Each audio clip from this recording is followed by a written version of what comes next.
Hai semua, thanks udah pilih video ini. Di video kali ini aku akan membahas tentang kelanjutan The Sun Vanished dari part pertama ya. Untuk kalian yang belum tahu apa itu The Sun Vanished, silahkan cek part pertamanya di link deskripsi. Di situ ada link menuju The Sun Vanished part pertama. Di part pertama, TSV sampai ke rumah tetangganya untuk mencari suplai makanan dan juga mencari perlindungan yang lebih aman.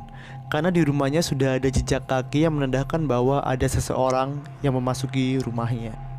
Setelah di rumah tetangganya, ia menemukan sebuah kertas yang bertuliskan, "Jangan dekati cahaya, jangan bergerak, mereka akan tahu, dan jangan hidupkan cahaya, mereka akan melihat." Setelah TSV mengetahui ancaman tersebut atau peringatan tersebut, ia bukannya malah takut, tapi ia malah kembali mencari informasi tentang keberadaannya di dunia tanpa matahari itu.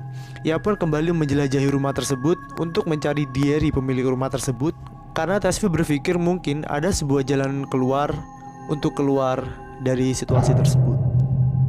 Dan pada keesokan harinya, ia pun akhirnya mendapatkan sebuah kabar dari Danyon, yang ternyata kabarnya bahwa Danyon tidak percaya kepada TSV. Begitupun sebaliknya, TSV juga berkata bahwa dia tidak percaya kepada Danyon. Hingga pada akhirnya Danyon memberikan sebuah pertanyaan, di mana pertanyaan tersebut hanya bisa dijawab oleh TSV dan juga Danyon. Setelah keduanya bersepakat untuk saling mempercayai, Danyon pun akhirnya memberikan sebuah perintah ke TSV, "Tetaplah diam di dalam rumah sambil menunggu Danyon menuju rumah tersebut." Karena TSV sudah percaya kepada Danyon, dia pun tetap menunggu di dalam rumah. Tapi ada sesuatu hal yang aneh terjadi. Ia kembali mendengar suara aneh dari luar rumahnya, di mana kali ini suara tersebut mengakibatkan getaran pada rumah.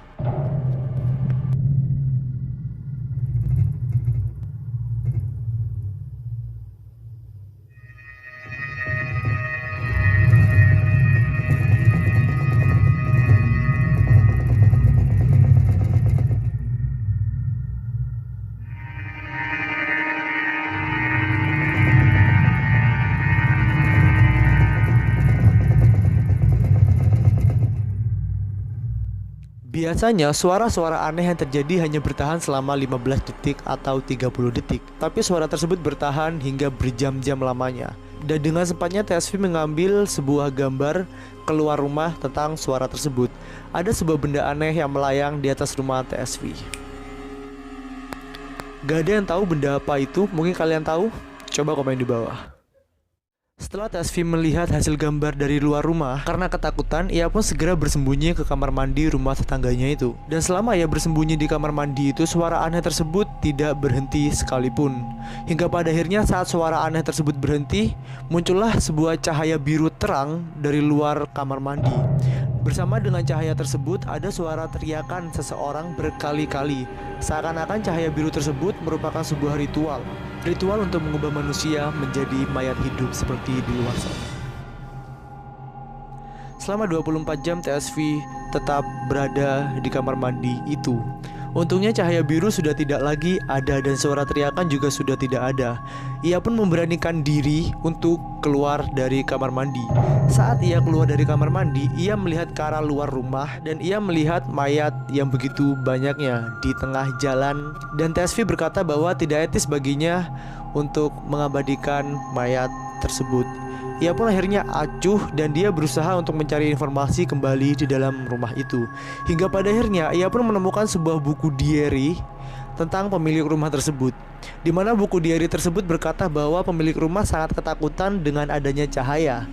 Hingga pada akhirnya pemilik rumah memberanikan diri untuk mendekati cahaya tersebut.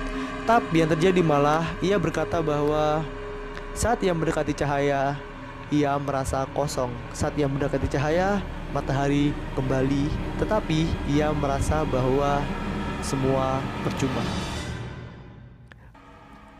Di sini ada kejanggalan menurutku. Karena apa?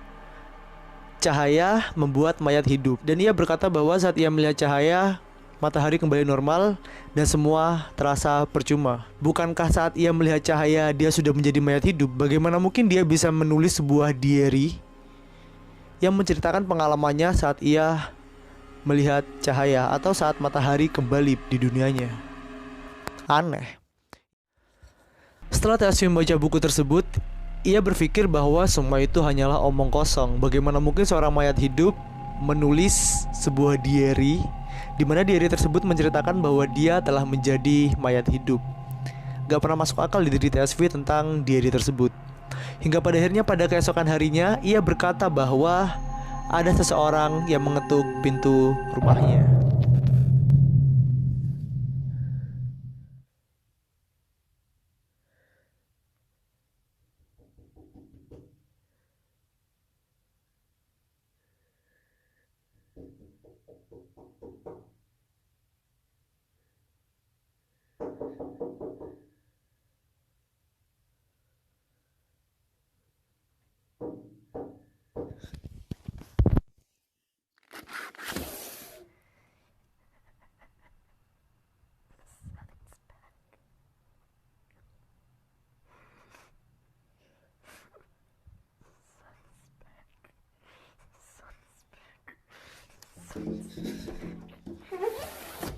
Tidak cukup sampai di situ, setelah orang tersebut berhenti mengetuk pintu rumahnya, kali ini membenturkan kepalanya ke jendela berkali-kali. Coba deh dengarkan.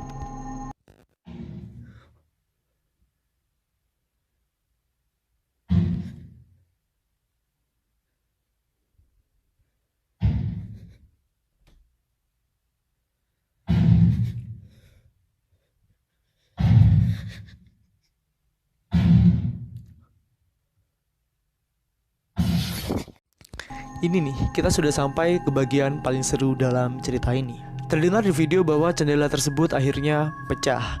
Karena TSV ketakutan ada orang yang memasuki rumahnya, ia pun segera bersembunyi di bawah tempat tidur selama 20 jam lebih. TSV sempat mengabadikan sebuah momen di mana orang tersebut berjalan melewati tempat tidur itu.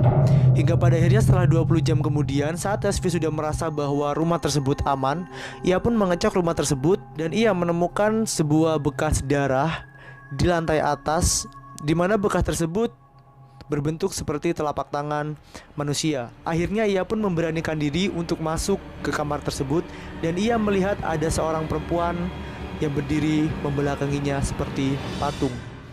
TSV mendekat dan perempuan tersebut tidak sama sekali menghiraukan TSV. TSV bingung karena kemarin perempuan tersebut mati-matian mencari TSV. Tapi kali ini perempuan tersebut tidak bergerak sekalipun walaupun TSV berada di belakang perempuan itu. Akhirnya setelah TSV merasa bahwa perempuan tersebut bukanlah sebuah ancaman, ia pun mengunci pintu kamar tersebut bersama dengan perempuan itu. Dan TSV kembali beristirahat di bawah tempat tidur di mana tempat ia bersembunyi pada awalnya. Hingga keesokan harinya ia melihat kamar tersebut terbuka dan pintu kamar itu rusak, serta perempuan yang berada di dalam kamar itu menghilang. Karena TSV ketakutan, dia pun segera kembali bersembunyi di bawah tempat tidur. Hingga pada akhirnya ia mengirimkan sebuah tweet yang bertuliskan, "Perempuan itu ada di sini. Dan sekarang ia tengah mencariku."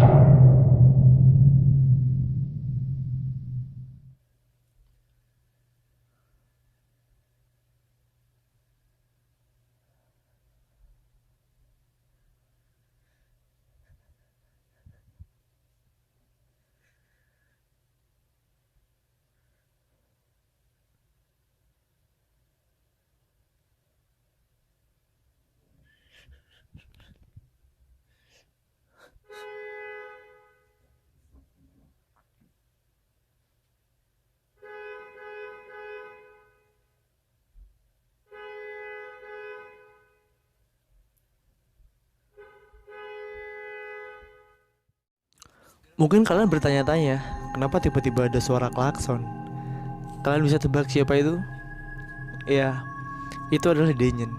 Danyon datang tepat di hari ke-50 TSV berada di dunia tanpa matahari. Tepatnya pada tanggal 19 Juni 2018, Danyon datang menuju TSV.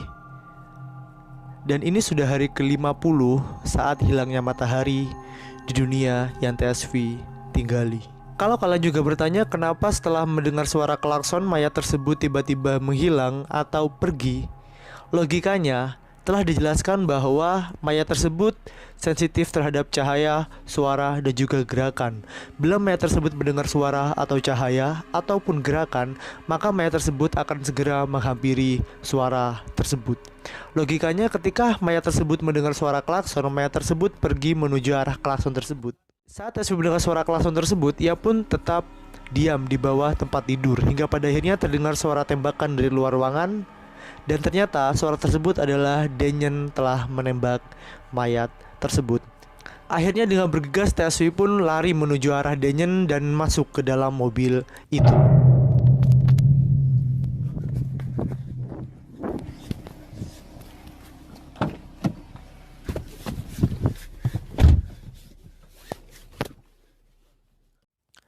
Setelah TSV masuk ke dalam mobil Daniel, itu adalah sebuah tweet terakhir pada bulan Juni 2018. Hingga akhirnya 1 bulan penuh TSV sama sekali tidak mengirim sebuah tweet lagi, entah apa yang terjadi. Dan akhirnya pada tanggal 8 Juli 2018, ia kembali mengupload sebuah tweet. TSV bercerita bahwa selama ia bersama Daniel, ia melihat berbagai hal yang di luar logika manusia. Ia juga bercerita bahwa pada awalnya Daniel mengajak TSV untuk berkemah di sebuah hutan. Karena di kota banyaknya penerangan, maka banyak dari mayat hidup yang tinggal di permukiman kota. Akhirnya TSV dan Daniel berkemah di sebuah hutan. Dan TSV juga berkata bahwa di hutan tersebut tidak ada sinyal, hingga pada akhirnya ia sempat berhenti untuk mengupload sebuah tweet di Twitter. Tapi ia berkata bahwa ia telah mendokumentasikan berbagai hal penting yang ia lihat saat ia berada di hutan. Ia juga berkata bahwa di awal perjalanan ia menuju hutan, ia melihat sebuah benda bercahaya mirip bintang di langit. Tapi saat ia merekam bintang tersebut, cahaya itu hilang.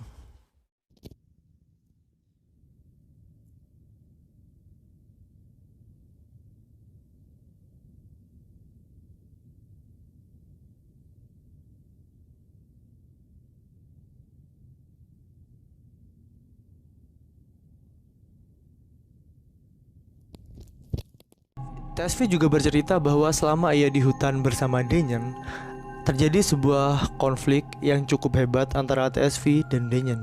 Daniel tidak pernah menyukai TSV saat ia mengabadikan semua kegiatannya di Twitter. Padahal niat TSV adalah baik. TSV berniat bahwa ia mencari seseorang yang berada di posisi sama sepertinya untuk mencari petunjuk ataupun memberikan sebuah petunjuk pada seseorang yang berada di posisi yang sama di dunia hilangnya matahari. Tapi Daniel berkata bahwa hal tersebut bahaya. Hingga pada akhirnya saat mereka berdua sampai kepada puncak konflik perdebatan mereka, mereka secara bersamaan melihat sebuah cahaya yang sangat terang dari luar hutan, di mana cahaya tersebut menuju ke dalam hutan.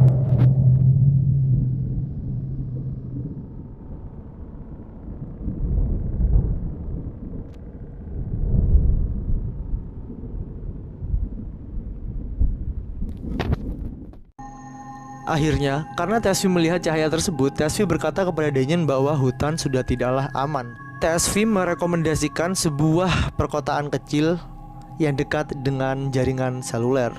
Hingga pada akhirnya TSV dan Daniel pun menuju sebuah perkemahan yang baru dekat jaringan seluler. 5 hari kemudian TSV kembali tweet bahwa mereka sudah sampai ke desa, di mana desa tersebut terdapat jaringan seluler. Untuk TSV kembali mengupload sebuah tweet di Twitternya. Dan TSV juga berkata bahwa sudah berjam-jam Daniel pergi untuk mencari bahan bakar mobilnya, karena bahan bakar mobilnya akan habis. Akhirnya TSV pun istirahat sambil menunggu Daniel kembali. Tapi saat TSV bangun dari tidurnya, Daniel masih belum kembali. Sudah 24 jam sejak dirinya berkata bahwa ia ingin mencari bahan bakar untuk mobilnya. Tapi hingga saat ini Daniel masih juga belum kembali. Dan di sini hanya ada TSV beserta peralatan-peralatan berkemah tanpa mobil dan tanpa senjata apapun. Hingga pada akhirnya keesokan harinya TSV berkata bahwa Daniel masih juga belum kembali. Ini sudah 38 jam sejak Daniel berkata bahwa ia ingin mengisi bahan bakar untuk mobilnya. Di tengah kebingungannya, TSV kembali mendapat sebuah masalah. Ada suara orang berjalan di luar tendanya.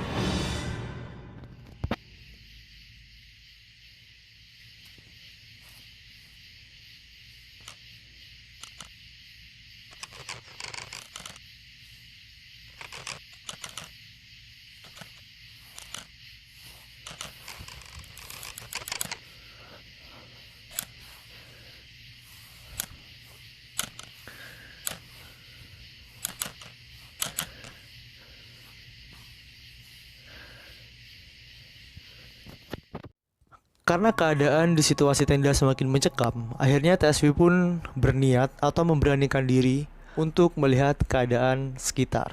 Dan karena baterai HP-nya yang tersisa 5 jam, ia pun berinisiatif untuk keluar tenda dan mencari sebuah aliran listrik untuk kembali mengisi daya HP-nya. Dan ini adalah foto terakhir sebelum ia keluar dari tendanya. Setelah foto ini, ia pun mematikan handphonenya. Mungkin cukup itu untuk cerita The Sun Vanish part kedua. Silahkan tunggu video The Sun Vanish part ketiganya, karena di part ketiga ini akan ada lebih banyak lagi problem yang TSV rasakan. Tunggu saja video-video aku selanjutnya, dan see you guys.